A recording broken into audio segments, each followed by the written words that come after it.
بسم اللہ الرحمن الرحیم۔ السلام علیکم سامعین و ناظرین، میں اقبال شاہ ایڈوکیٹ نظام پور لیگل کلینک میں آپ کی خدمت میں حاضر ہوں۔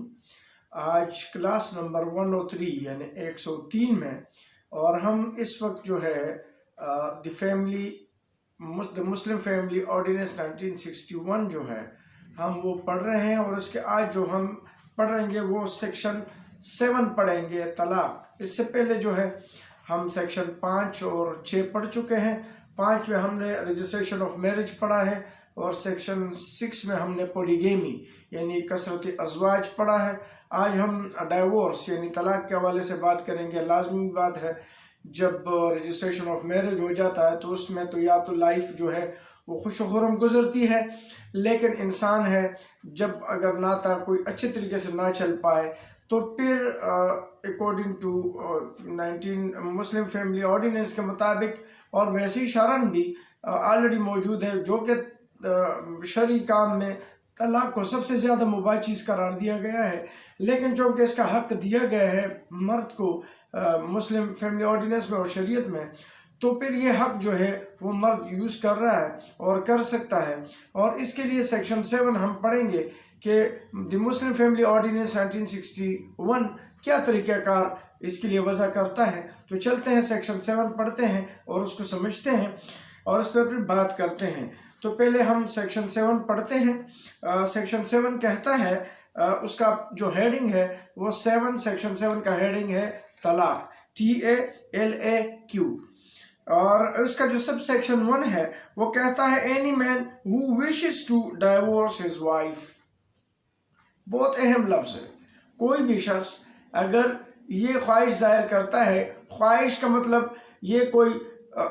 وہ خواہش نہیں ہے کہ بندہ جو ہے وہ اچائی میں کرتا ہے، نہیں، یہ وہ خواہش ہے کہ نباہ نہ ہونے کی صورت میں اگر پھر وہ اس نتیجے پر پہنچتا ہے اور وہ ڈائیورس دینا چاہتا ہے کس کو؟ وائف۔ یہ لفظ بہت اہم ہے جو اس میں لفظ، اگر کوئی شخص اپنے وائف کو، مطلب کسی بھی شخص کو کسی اور کو ڈائیورس دینا، یہ کوئی لفظ نہیں ہو سکتا۔ اس لیے نہیں ہو سکتا کہ ہم پہلے رجسٹریشن آف میرج ایکٹ پڑھ چکے ہیں کہ وہ کسی کے ساتھ ناتا جوڑتا ہے۔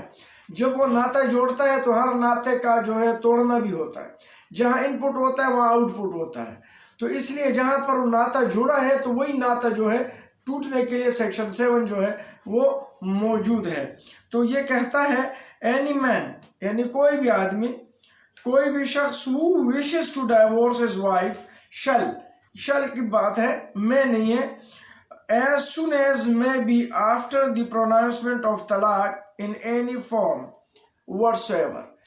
جیسے ہی وہ طلاق دیتا ہے کسی بھی صورت میں، کسی بھی صورت کا مطلب یہ ہے رائٹنگ فارم میں دیتا ہے جسے ہم ڈائیورس ڈیڈ بولتے ہیں، یا پھر وہ زبانی دیتا ہے، دونوں صورتوں میں۔ give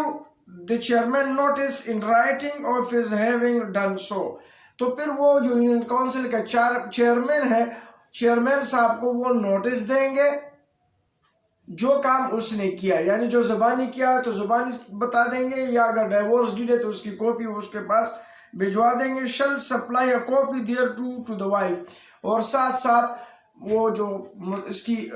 مطلقہ یا متعلقہ یا مطلقہ، جو متعلقہ تھی اس سے کنسرن بھی ہے اور مطلقہ بھی ہے، اس کو بھی وہ کاپی جو ہے وہ سپلائی کریں گے یعنی بھیجیں گے۔ پھر سب سیکشن 2 کہتا ہے whoever contravenes the provision of subsection 1، اگر کوئی ایسا نہیں کرتا، اس کی خلاف ورزی کرتا ہے، shall be punishable with simple imprisonment for a term which may extend to 1 year or with fine which may extend to 5,000 rupees or with both۔ کوئی نہیں کرتا تو اس کو 1 year کی جو ہے سزا دی جائے گی، 5,000 کی جرمانہ ہوگا، یا پھر دونوں۔ یہ سب سیکشن جو 7 کا ہے اس کا سب سیکشن 2 کہتا ہے۔ پھر تیسری صورت سب سیکشن 3 جو ہے وہ کہتا ہے save as provided in sub section 5 الطلاق unless revoked earlier expressly or otherwise shall not be effective under the expiration of 90 days from the day on which notice under subsection 1 is delivered to the chairman۔ اب میں پھر پڑھتا ہوں سمجھنے کے لیے۔ save as provided in subsection 5 طلاق unless revoked earlier expressly or otherwise shall not be effective until the expiration of, یعنی اس کے لیے ایفیکٹونیس کے لیے جو شارٹ کٹ ہے وہ 90 days کا جو ٹائم ہے وہ دیا گیا ہے، ویسے وہ خلا میں بھی اور طلاق کی صورت میں بھی۔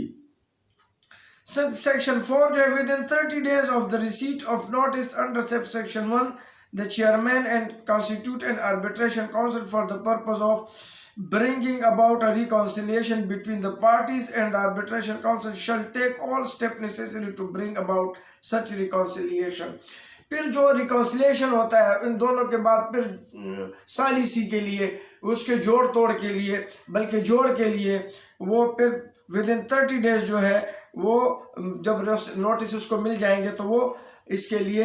ان کو بیٹھنے کے لیے ریکانسلیشن کے لیے جو ہے ان کو بلایا جائے گا، دونوں پارٹیز کے درمیان صلح صفائی کی بات کریں گے کہ آیا یہ 90 days کے درمیان ہو سکتا ہے کہ نہیں۔ If the wife being pregnant at the time of talaq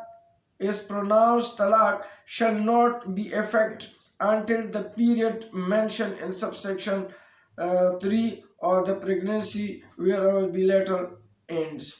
ہاں اگر پریگننٹ ہے وائف اس دوران جب طلاق دی جائے گی تو وہ ایفیکٹو نہیں ہو جب تک کہ یہ پورے ٹائم ٹینیور گزرتا نہیں ہے یا پھر وہ پریگننسی اینڈ نہیں ہوتی۔ اور یہ جو ہے یہ اس کے لیے سیکشن 5 ہے، سب سیکشن 5 سیکشن 7 کا۔ اور پھر جب 6 ہے nothing shall debar a wife whose marriage has been terminated by طلاق، یعنی جس وائف کی طلاق ٹرمینیٹ ہوئے، ختم ہوئے، شادی ختم ہوئی ہے effective under this section from remarrying the same husband، تو وہ اس کے ساتھ دوبارہ بھی شادی کر سکتی ہے۔ انہی جو اوپر ریکنسلیشن کی بات کر رہے ہیں تو اگر ریکنسلیشن ہو سکتی ہے تو وہ پھر دوبارہ بھی اسی کے ساتھ شادی کر سکتی ہے، کس صورت without any intervening marriage with a third person, اس سے پہلے کہ وہ کسی تیسرے شخص سے شادی کرے، جیسے ہم عمومی طور پر حلالے کی بات کرتے ہیں، تو اگر یہ اس دوران ریکنسلیشن کرتے ہیں تو وہ کوئی ضرورت نہیں ہوگی تیسرے پرسن کے ساتھ اس کو شادی کرنے کی، unless such termination is for the third time so effective، جب تک کہ یہ ٹرمینیشن 3 متواتر یا تواتر کے ساتھ جو ہے یہ ایفیکٹو نہ ہوا ہو۔ ویسے اسی پہ شریعت کے لحاظ سے بھی الطلاق مرتان جو ہے 3 طلاقیں ہیں، اور 3 طلاقوں بعض لوگ ایک ہی سیٹنگ میں کرتے ہیں ہمارے فقہ کے حوالے سے، اور اس کے علاوہ جو فقہ پہ عمل درآمد نہیں کراتے ہیں، وہ فقہ کو نہیں مانتے ہیں یا اس اصولوں کو، تو وہ پھر وہ کہتا ہے کہ اگر آپ ایک صورت میں بھی 3 طلاقیں دیتے ہیں اکارڈنگ ٹو شرع تو وہ ایک ہی کہلائے گا۔ اس پہ ایک اور بھی اہم ویڈیو جو ہے طلاق پہ اگر آپ دیکھ سکتے ہیں تو ڈاکٹر ذاکر نائک کی بھی ایک بہت ہی بہترین ویڈیو ہے، آپ کو کہیں مل جائے تو وہ بھی آپ ضرور دیکھ لیں، تو وہ بھی یہ تھرڈ ٹائم کو بڑے اچھے طریقے سے انہوں نے جو ہے ایکسپلین کیا ہے۔ لیکن آج چونکہ میں نے آپ لوگوں سے اس سیکشن کے حوالے سے جو سیکشن 7 تھا فیملی مسلم فیملی آرڈیننس 1961 کا تھا، اس سے متعلق میں نے آج بتانا تھا کہ یہ کیا کہتا ہے۔ یہ ہم پہلے صرف آرڈیننس پڑھیں گے، ہم فیملی کورٹ رولز کی طرف آئیں گے 1964 کے، فیملی کورٹ رول 64 کے آئیں گے، وہ بھی پڑھیں گے، اس کے بعد ہم 61 کے بھی رول پڑھیں گے، لیکن یہ ہم 10-11 سیکشن جو ہے یہ ہم ضرور پڑھیں گے، کیونکہ اس کے بعد ڈاور کا ہے، مینٹیننس کا ہے، وہ بھی ہم پڑھیں گے تاکہ ہمیں بنیادی چیزوں کا پتہ چلے، پھر ہم جا کے کورٹ رولز اور کورٹ میں کس طریقے سے فائل ہوں گے۔ جیسے میں نے آپ کو ڈائیورس ڈیڈ کا کہا کہ اس کا جو طلاق نامہ ہوتا ہے ڈائیورس ڈیڈ وہ باقاعدہ بنایا جاتا ہے، اور پھر جا کے اس کو 2 گواہوں کے موجودگی میں سائن کر کے وہ بھیجا جاتا ہے، یا اگر وہ زبانی ہو تو زبانی طور بھی دیا جا سکتا ہے، اور وہ ریٹن فارم میں بھی دیا جا سکتا ہے، جو کہ سیکشن 7 نے اس کو اچھی طریقے سے ایلوبوریٹ کیا۔ تو آج کے لیے میں نے اتنا ہی جانا، اور آج کے لیے اتنا ہی، لیکن جاتے جاتے میں آپ سے ضرور درخواست کروں گا کہ اگر آپ بلکہ یہ میرا چینل نہیں آپ سب کا ہے، اگر آپ اس میں نئے ہیں تو آپ ضرور اس کو سبسکرائب کریں، اس پہ کامنٹس کریں، لائک کریں اور ضرور بیل آئیکن کو بھی پریس کریں تاکہ نئے آنے والی ویڈیو جو ہے وہ آپ کو ملتے رہے۔ اور اگر آپ باقاعدہ سبسکرائبر ہیں، دیکھتے ہیں تو آپ کا شکریہ۔ آج کے لیے اتنا ہی، اجازت چاہتا ہوں۔